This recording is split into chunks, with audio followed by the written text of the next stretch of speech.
Hello, and welcome to the 2014 Ballin on a Budget Fantasy Football Draft Special. Our second year in the draft, guys. It's great to be back. Excited about a great year. I'm here with Alex Williams and Azu Niga. You guys may know them as Racist Rileys and Muck Dogs. And the Muck Dogs, the famous Muck Dogs in first place after the 3/4 mark of baseball. But welcome back, guys. Glad to have you here. We have another great year of fantasy football in us. Last year was exciting. Had a lot of great matchups last year. Two people stood out among the rest. They finished 1-2. I think they were No More Tears with the champion. Great season, probably the best season in the history of the league, possibly. He dominated 12-1. 12-1, great year. No More Tears.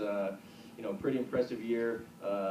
Cartwright Hernandez, Shane, right on his heels at a 10-3 record. Took them all to the championship, but came up just shy. But a great win by No More Tears. And seems like Shane's always in second place. He's a great player. I mean, what can I say? He's right there. He's always in contention. Second place. Maybe he'll be looking for the first place this year. But once again, guys, welcome back. The draft time for this year is going to be August 24th. That's Sunday at 8 o'clock. Make sure you're there. A few guys are tentative right now. Guys, make sure you get there. We've had plenty of time to plan on this date, and let's make sure we're there. 8 o'clock. You can get into the draft 1 hour before. But this video will be up 1 week prior, so we know where we're drafting. Just to go over some rule changes we made for this year. We have gone to a keeper league. Some of you may or may not have seen that vote. The vote did pass 10 votes to 1 with 3 votes undecided. So 10 votes to 1, we went to a keeper league. We've decided to go with 2 players. 2 players this year, starting next year. So we'll draft normally this year like you normally do. And then 1 week prior to the draft next year, you'll have to select 2 keepers. How you guys feeling about going to 2 keepers rather than just a standard league every year? I voted for it. I like it. I'm ready to get this thing involved. What'd you vote, Us? I voted for it as well. I really think it's going to be a bigger opportunity now. It's going to be a lot of competition during the draft day. I'll tell you that. Yeah, I mean, 1 person voted, against it with 3 undecideds. Who knows where they would have voted? But 10 votes, it's a pretty solid majority there. So we're excited to go to a keeper league, and we'll see how it plays out in a few years. If we see it's not something that everyone enjoys, we'll go ahead and take another vote and see if that's where we want to stay with. It's gonna change some draft strategies for sure. I think so. I mean, you're gonna decide whether or not you're going for it this year, because we're all on the same level playing field this year. You're going for the win this year and maybe sacrifice the coming years, or do you plan for the future and try to set up a dominant franchise over the coming years? What are you guys looking at? Are you going for this year winning, or are you gonna have a mixture of both? Or trying to find a good mixture, yeah, definitely. What about you? I'm going for both. You going for both? I'm going for this year and next year. Yeah, so I was going for the dominant franchise. I think we'll all be doing that. As you may have known, we do have 2 newcomers, Matt and Dana, both added to the league from baseball. Great competitors, great owners, so we're excited to have you guys. We've gone from 12 teams to 14 teams. Should be exciting, a little more competition. Keep getting better and better players every year, so we're excited to have you guys here. Best of luck. Another change we made, the draft time, we had a lot of issue from some of the guys in the draft for baseball. We went from 90 seconds to 120 in football as well. So you have 30 more seconds to make your pick. As you get to the later rounds, let's try to make it, we don't have to use all 120 seconds. Maybe use 90 or 60. Or if you have your pick, go ahead and make it, Go with that gut feeling. Set up that queue. I mean, it's there for a reason, guys. You will get harassed on the message boards. Yeah, so that's sure. In the early draft, you got to go 120 seconds. That's what it's for. And if you have to every now and then later in the draft, it's okay. But let's try to speed it up as we get through the draft. We just don't want any auto picks or anything like that like we had in years past. Another change we made last year, the 3rd category was running back / wide receiver. Adding 2 teams takes a few more players out of the free agent pool, so we've gone to a flex position. The flex position simply adds a tight end to that position. So now in the flex, you can either have a running back, a wide receiver, or a tight end. Tight end's a pretty, large variety of players, especially once you get deeper into the draft. So this will definitely help, keep it fair. What do you guys think about that change? I think we need a QB2 possibility for flex. QB2, we might be able to table that vote till next year since the draft is coming on, but we can look at a QB2 next year. I'm not in any other leagues with the QB2, but what about the flex spot, Oz? How you feeling about that flex spot? I'm feeling pretty good. The tight end position sometimes is an underrated position, but I think this year is going to be a lot of tight ends getting a lot of touchdowns. The flex allows the QB2, so the quarterback can be placed in the flex. Tight end's going to be popular this year. Tight end's going to be Tight ends popular. are very popular. And so another rule we've made, we've gone from 7 bench spots to 6 bench spots. Since we've added 2 teams, you add that number up, 2 additional players per round, times every round in the draft. There's a lot of players being taken out of the pool. The free agent pool that were there last year. So in order to kind of offset that slightly, but not too much, we've gone from 7 players on the bench to 6. So make sure you pick your bench wisely because there's not going to be a lot of players in the free agent pool with 14 teams. So those are some of the rule changes we made. Let's go ahead and get into how we always do the draft order. We select with the bingo balls. The bingo balls are numbered 1 through 14. We are not missing any bingo balls this year. 1 through 14 will be the numbers. In order to select that number, we went from the final standings of last year. So, for example, the number 1 ball will be No More Tears. He won the championship last year. And the last number 14 ball will actually be Illegal Crackback Block. That is Dana. Dana, we flipped a coin between you and Matt, and actually Matt won that coin toss to be number 13. So, Matt, you'll be number 13. And Dana, you'll be number 14. But let's go ahead and run down this list. Let's just touch on what happened last year. It was a great season. Let's look back on it. No More Tears again. 12-1 in the regular season. I was fortunate enough to take him down in week 4 slightly. It was his only loss of the year. I'm glad he did because undefeated we may never have heard the end of it. But 12-1, a ridiculous season. I think Shane finished 11-1 or 12-1 a few years back. But in the money, the best record we've seen so far. Brad, great year. You finished first, 12-1. You drafted from the 10th spot. Put up 1,442 points, the most the league has ever seen. So he just a phenomenal year. I mean, from picks 1 through 10, he had about 8 or 9 studs in there. A great job. He went Packer heavy in the 3rd round, Eddie Lacy, and in the 7th round, Jordy Nelson. 2 great picks. I mean, this year potential 1st and 2nd round picks. If it was a keeper league from last year, he'd be looking great. What are you guys' thoughts on the season that Brad had, and what do you see him doing this year? He's probably gonna get some good picks, and I expect him to get some keepers out there. Yeah, keepers. Brad's a known fantasy football expert, if you will. Maybe I shouldn't say expert, but he's getting close to it. He's showing that he's a great owner in football. So best of luck to you, Brad. You're number 1 this year. Your ball will be number 1. Moving on, Caught Red Hernandez. Shane, like we mentioned earlier, great competitor, great owner. How are you guys' thoughts on that, Oz, and what do you think Shane's going to do this year? Well, he finished last year. He finished number 2, as everybody knows. He had over 1,300 points. He finished the record 7-6. He did. I want to talk about his 1st round draft pick last year. It was Trent Richardson. It was that was a tough one. He was riding high on Trent last year. He was. I think he's come off that train a little bit. And then Trent Richardson got traded. But I mean, you got with that said, I mean, Trent's not obviously a sexy pick at this point, but to finish 10-3 with that 1st round pick of Trent Richardson doing nothing all year, It's impressive. Almost even more impressive. If than anything that we touched on before. So. And going back to you saying that Shane had 2010, he was 12-1, so maybe he's coming back for a really good.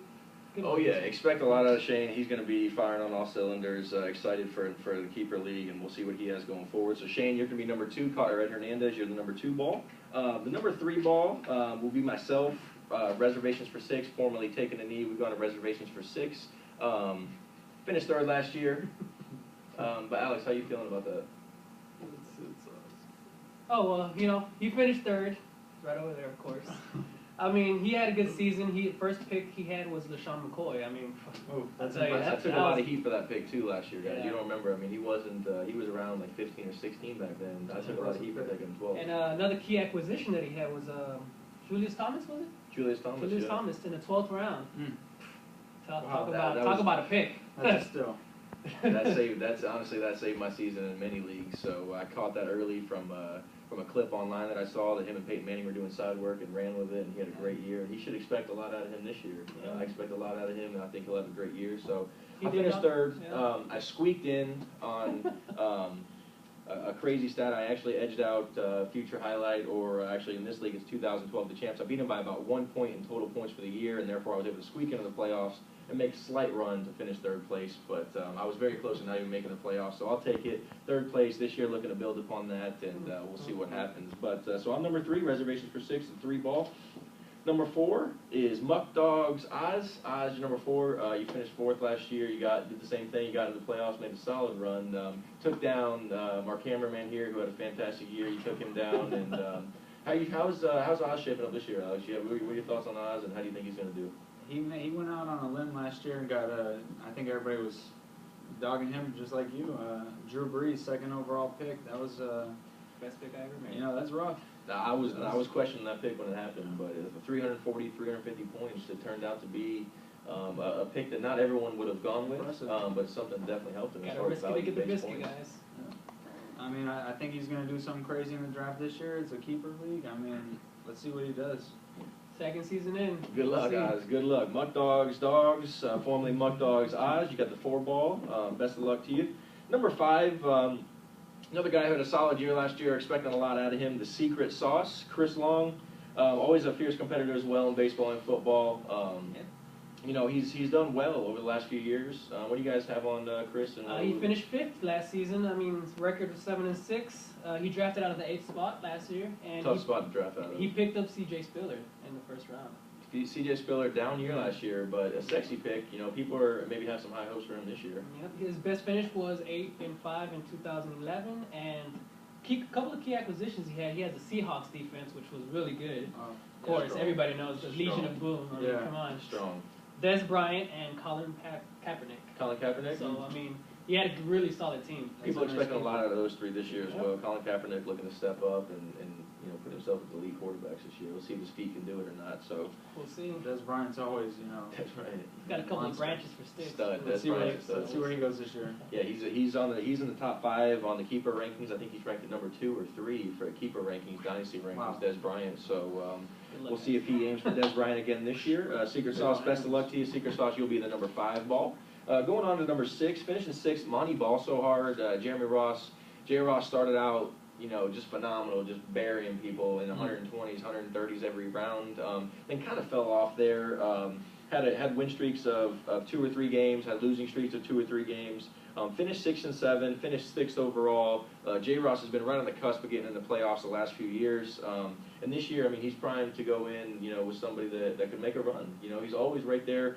Check out some of these top picks. His first 3 picks last year, people would be drooling over these picks if it was, you know, going for this year. Marshawn Lynch, 1st round, Peyton Manning, 2nd round, and Demarius Thomas in the 3rd round. So 3 straight studs. If you do something like that again, J. Ross, this year, you'll be primed for a big year, and also the coming years being a keeper league now. So, you know, a guy who's been right around the 500 mark in his career.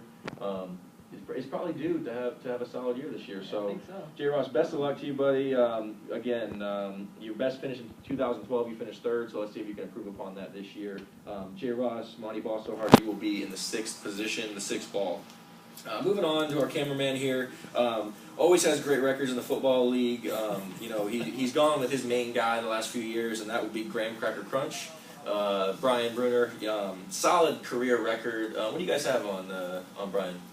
Again, speaking on the record, his career record is almost 8. I mean, it's almost ridiculous. It's 18-8. You know, like 18-8 solid. 2 years? Has he been in the league 2 years? Yeah, 2 years. 18-8 solid. Came in the league and went 1st place, championship 1st year, 2012. You know, last year he came up 15 points shy of 1,400 points total. That's Not too far behind Brad. It's right up there, you know. Let's see what he does in the draft this year. He got a big acquisition from you early in the season last year, Giovanni Bernard for Danny Amendola. That was It's a big. big trade. That was big. That was, honestly, that trade, looking back on it, Amendola had a lot of hype, but Gio, that was clearly the guy to keep, and that was a great trade for him. Obviously, it hurt me, but that was a great move for him, and it kind of, you know, pole vaulted him to a 10-3 record. But I think I misspoke earlier. I think I was quoting Shane's record as 10-3. I apologize. That was Graham Cracker Crunch's record of 10-3. Great record, Brian. Again, you'll be drafting from. You'll be selecting from the 7th ball, and best of luck to you this year. With ourselves, number 8, Josh Baggett. With ourselves, always typically in the middle, sometimes the bottom, but he's looking to improve upon that this year. What do you have on Baggett, and what do you think he's going to do this year? Let's hope he does something.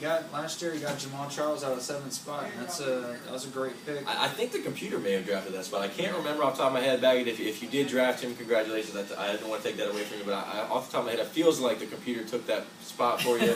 So we can only give you so much credit for that. But again, if you did draft him, I'm mistaken. I apologize. But as far as I'm concerned, I think the computer drafted that. So this year, I mean, do you think he's going to be able to do something like that again if he's actually there, or? Probably not. If the computer picked for him, he's probably going to have a rough year. I mean, but the guy's smart. He picked up Phillip Rivers and Ted Ginn last year off free agency wire, so you know he knows what he's doing. Those guys had huge career years last year. Yeah, Phillip Rivers came back strong last year, had a top 5. And